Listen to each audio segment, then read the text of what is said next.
we will begin. Here's what we will do.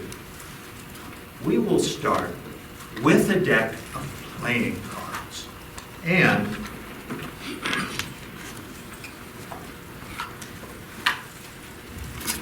I will remove the jokers from the deck. The deck, hopefully you can see, is shuffled deck. We're going to shuffle it more because I want the deck randomized.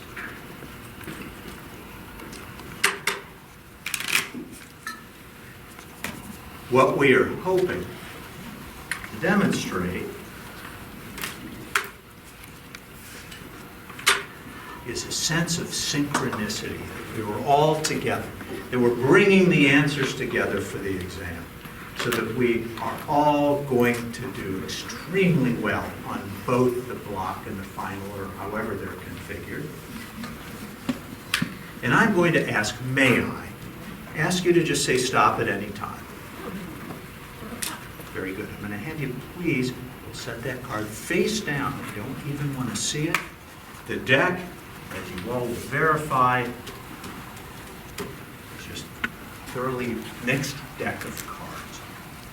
Now, earlier today, I asked one of your colleagues to think of a month and a date within that month.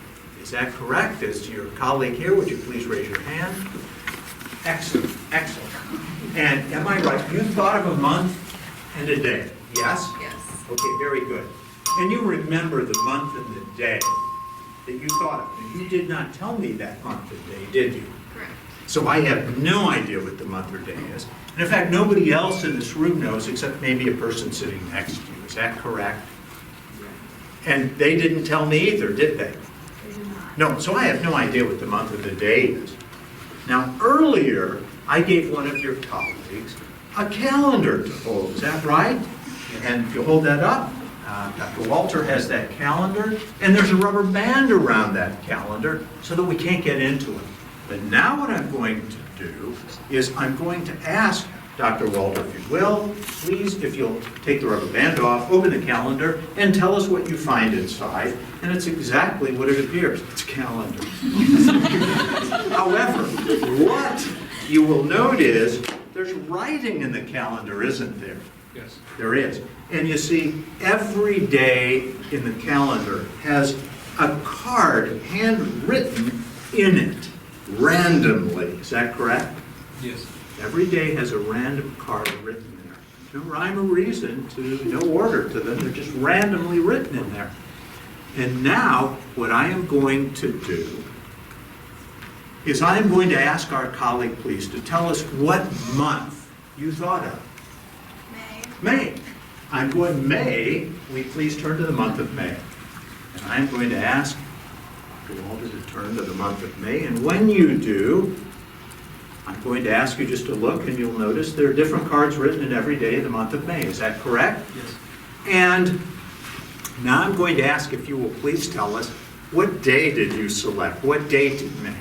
30th. May 30th. Now, I'm going to ask please for you to go to May 29th, if you will. And what card do you find at May 29th? The Four of Diamonds. Four of Diamonds. But we didn't select May 29th, did we? No. We selected May 30th. Would you please look not at May 30th? January, February, March, April, May has 31 days. I'll have you please look at May 31st. It's the Five of Hearts. Five of Hearts, but we didn't select May 31st, did we? No. We selected May 30th. There's a card written at May 30th. And I'm going to ask now if you'll please share with us, Dr. Walter, what is the card handwritten at May 30th? It's the Eight of Clubs. The Eight of Clubs. Totally random. Before we started all of this, we shuffled that deck several times. We cut that deck. And then we asked a colleague to randomly select a card from that deck. Is that correct? Yeah. Total free choice from a totally random shuffled deck of cards. Wouldn't you all agree that it would be close to a miracle if we had the synchronicity for the randomly chosen date that got us to a randomly written card, and it was the, Eight of clubs. if it matched the randomly selected card. And if it does, I want you all please to get very excited, because I know I will be. And so, would you please now pick up that card and announce loudly and show what is the card you randomly selected? It is. The 8